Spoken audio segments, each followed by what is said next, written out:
বারুইপুরে পুলিশের গুলিতে মৃত্যু ধৃত প্রভাস মণ্ডলের। পুনর্নির্মাণের সময় পালানোর চেষ্টা করেছিল এই প্রভাস মণ্ডল, এনকাউন্টারেই তাকে খতম করেছে পুলিশ। হয় ইন ভরসা আউট, তো এই কথাটা এখন পশ্চিমবঙ্গের প্রত্যেকটা জনগণের মুখে। কারণ শুভেন্দু অধিকারী মহাশয় আমাদের রাজ্যের বর্তমান মুখ্যমন্ত্রী, তিনি কথা দিয়েছিলেন যে আমি ক্ষমতায় আসলে সকালে জমা করব অভিযুক্তদের এবং ধর্ষকদের তো ছাড়া হবে না। তো সেই ধর্ষকদের, সেই অভিযুক্তদের, সেই দোষীদেরকে সকালে জমা করবো এবং বিকালে খরচ করে দেবো। তো তিনি তাই কথাটা রেখেছেন এবং আমাদের পশ্চিমবঙ্গের প্রথম এনকাউন্টার বারুইপুর ধর্ষণ কাণ্ডে অভিযুক্ত প্রভাস মণ্ডল, যিনি আজকে পুলিশের গুলিতে খতম হয়ে গেছেন। তো বারুইপুর কাণ্ডে পুনর্নির্মাণের জন্য পুলিশ তার টিম নিয়ে সেখানে যায় এবং সেখান থেকে পুলিশের বন্দুক নিয়ে এই প্রভাস মণ্ডল ছুটে পালিয়ে যায় এবং পালিয়ে যাওয়ার সঙ্গে সঙ্গে তিনি পুলিশের গায়ে গুলিও করে এবং সেই মুহূর্তে পুলিশ তাদের নিজেদেরকে রক্ষা করতে এবং এই প্রভাস মণ্ডলকে আটকাতে তারাও পাল্টা গুলি করে এবং সেই গুলির আঘাতে তার মৃত্যু হয়। তো এই প্রভাস মণ্ডলকে যখন হসপিটালে নিয়ে যাওয়া হয় তখন ডাক্তার জানায় যে তিনি মারা গেছেন। তো এই পর্যন্ত জেনে আপনারা যতটা খুশি হবেন তার থেকে বেশি খুশি হবেন এই খবরটা দেখে যে এই যে প্রভাস মণ্ডল যে ধর্ষণকাণ্ডের অভিযুক্ত, বারুইপুর ধর্ষণকাণ্ডে অভিযুক্ত, তার মায়ের বক্তব্য কী, মানে প্রভাস মণ্ডলকে যখন এনকাউন্টার করে মারা হয় তখন মেরে ফেলার পরে তার মায়ের বক্তব্য ঠিক কী ছিল, তো শুনে নিন তার মায়ের বক্তব্য ঠিক কী ছিল। পুলিশ এসেছিল বাড়িতে? হ্যাঁ, কেসে কি বললো? এসছে, বলছে আপনার ছেলের নাম প্রভাস মণ্ডল। আমি হ্যাঁ, তা আপনার ছেলে মারা গেছে, আমি দেখতে চান? হাসপাতালে আছে দেখি। আমি বলছি না, আমি আর দেখতে চাই না, আমি দেখে আর কি করবো, আর আমার যাবার শক্তি নেই, আমার গলা শুকিয়ে গেছে, বলতে পারছি না। হ্যাঁ, তাই বলছে আমার যাওয়ার শক্তি নেই, আমি যাবো না, তোমরা থাকো। বলছে ও তো আই কার্ড লাগবে, তাই বলেছি দেখো আমি তো করে আই কার্ড জানি না।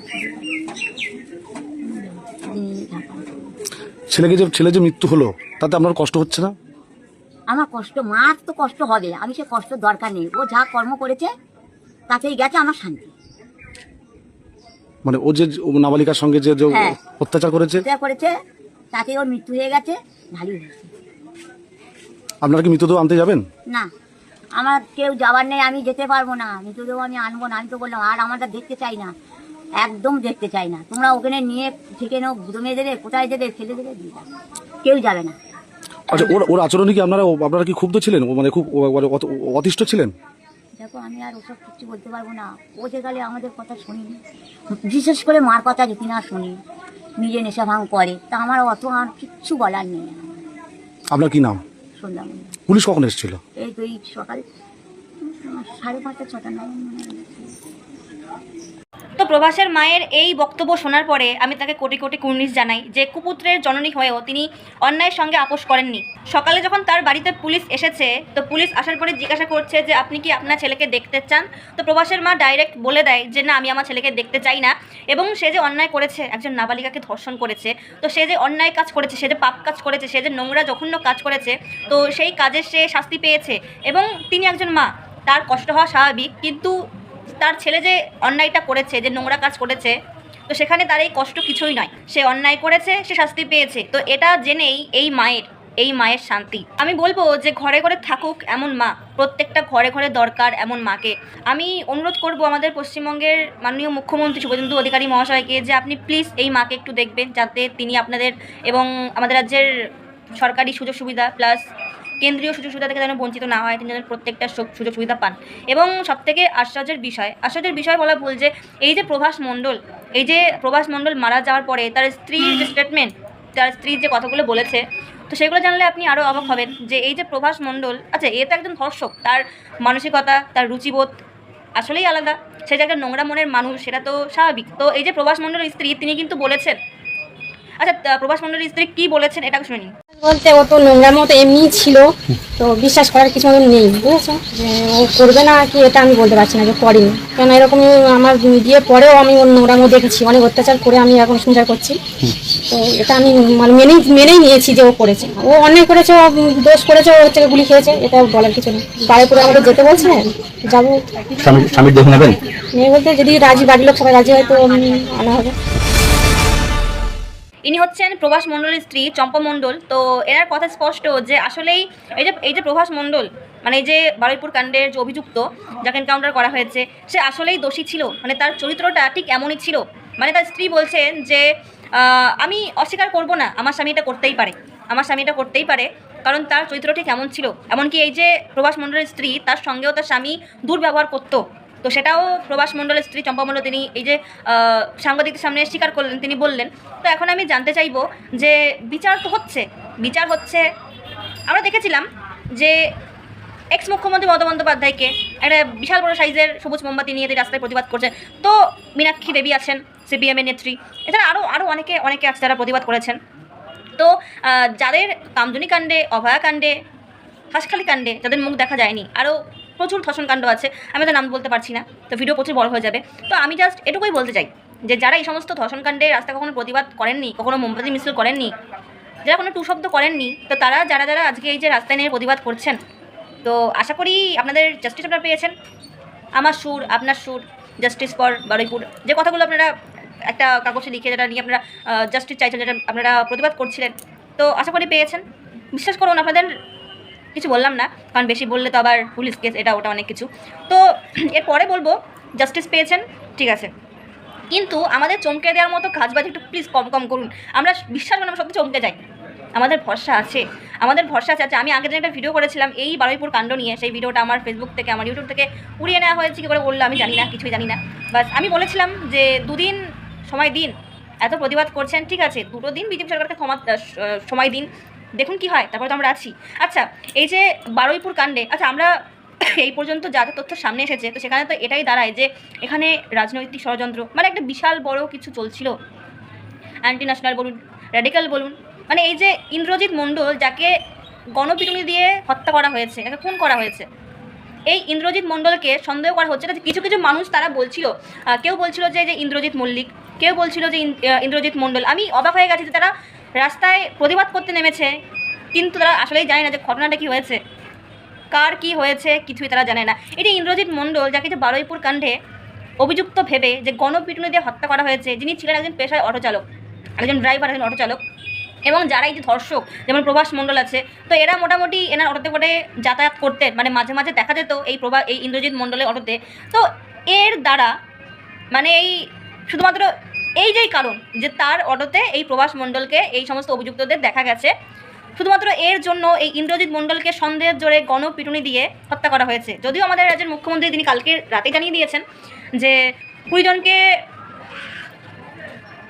করা হয়ে গেছে, যে এই যে ইন্দ্রজিৎ মণ্ডলকে যারা মেরেছে, তাদের মধ্যে 200 জনকে প্রায় আইডেন্টিফাইড করা হয়ে গেছে। তো তাদের প্রত্যেককেই শাস্তি দেওয়া হবে। এবং যে উস্কানিমূলক মন্তব্যগুলো বারুইপুর কাণ্ডে, বারুইপুরে যেটা বেশি চলছে, এই যে লাহেক আলী, বারুইপুরে 17 বছরের একজন নাবালককে হিংসার জন্য যাকে খুন করা হয়েছে, উস্কানিমূলক মন্তব্যের জন্য যাকে খুন করা হয়েছে, তো এই যে প্রসেনজিৎ বিশ্বাস 17 বছরের নাবালক, তাকে খুন করা হয়েছে। তো আমি আশা করব যে এদের প্রত্যেককে এনকাউন্টার করা উচিত, এবং সবার প্রথমে এনকাউন্টার করা উচিত এই যে লাহেক আলী সিপিএম নেতা, এনাকে।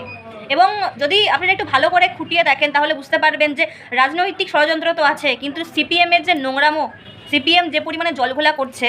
আচ্ছা, আমি এখন সিপিএমের কাছে জানতে চাইবো যে আপনারা এত প্রতিবাদ জানাচ্ছিলেন, এত কিছু বলছিলেন, এত সমস্যাটা কি বিজেপির দোষ? এই যে বিজেপির মণ্ডল সভাপতি শান্তনু মণ্ডল, যিনি প্রথম থেকে শেষ পর্যন্ত অন্যায়ের সঙ্গে আপোষ করেননি, তিনি নিজে দাঁড়িয়ে থেকে সকাল থেকে রাত পর্যন্ত খেটে এই সমস্ত দোষীদেরকে পুলিশ স্টেশন পর্যন্ত নিয়ে গেছে। যিনি এই যে বাচ্চা মেয়েটা, তার নাম নেওয়া যাবে না, বারুইপুর কাণ্ডে যে নির্যাতিতা, তার যে অন্যায়কারী, তাদের সে সমস্ত দোষীদেরকে পুলিশ স্টেশনে নিয়ে গেছে, যিনি প্রথম থেকে শেষ পর্যন্ত ছিল, তাকে পর্যন্ত মানে যে হিংসার জোরে, মানে এমন তারা সিপিএমরা এমন ঘটনা রটিয়েছে যে এই যে শান্তনু মণ্ডল, বিজেপির মণ্ডল সভাপতি, এই হচ্ছে সবার থেকে প্রথম দোষী। মানে এ হচ্ছে কি করেছে যে এই সমস্ত ধর্ষকদেরকে নাকি আড়াল করেছে, ছাড়িয়ে নিয়ে এসেছে, যেটা সম্পূর্ণ মিথ্যে। মানে কি পরিমাণে নোংরা রাজনীতি খেলেছে এই সিপিএম, জাস্ট ভাবুন। আমি অনুরোধ বলাটা ভুল, মানে আপনারা যদি নির্দোষ হন তাহলে আপনারা বলুন না। এই পর্যন্ত যেরকম আপনারা বলছেন যে বিজেপি নাকি এর সঙ্গে ইনভলভ ছিল, যেটা কিন্তু একদমই নয়, কিন্তু সিপিএম কিন্তু এর সঙ্গে কানেকশন আছে। আপনারা তাহলে অস্বীকার করুন যে এই যে লাহেক আলী, ইনি আপনাদের কেউ না, ইনি কোনো রকম সিপিএমের নেতা বা কেউ না। প্রেস কনফারেন্স করে জানিয়ে দিন যে এই যে লাহেক আলী, ইনি আপনাদের কেউই না, ইনি আপনাদের সিপিএমের কেউই না, এর সঙ্গে কোনো কানেকশনই নেই, কিন্তু আপনারা বলতে পারবেন না। আর সবথেকে অবাক করার বিষয় দেখুন, এই যে এনকাউন্টার হওয়ার পর থেকে এই সিপিএম বলুন, তৃণমূল বলুন, সব চুপ, প্রত্যেক কটার মুখ বন্ধ হয়ে গেছে। যারা এত প্রতিবাদ করছিলেন যে আমার সুর, আপনার সুর, জাস্টিস ফর বারুইপুর, এখন কোনো কথা বলছেন না।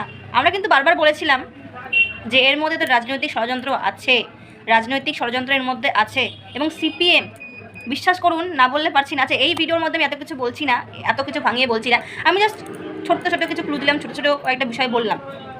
তো এর মধ্যে যে সিপিএমের যে নোংরামো আছে, এটা যদি একটু ভালো করে ঘেটে দেখেন তাহলে আপনারা বুঝতে পারবেন যে সিপিএম ঠিক কতটা নোংরা একটা দল, কতটা দেশদ্রোহী একটা দল, যে এর মধ্যে ঠিক কতটা নোংরামো, মানে এটা ঠিক কতটাই করেছে।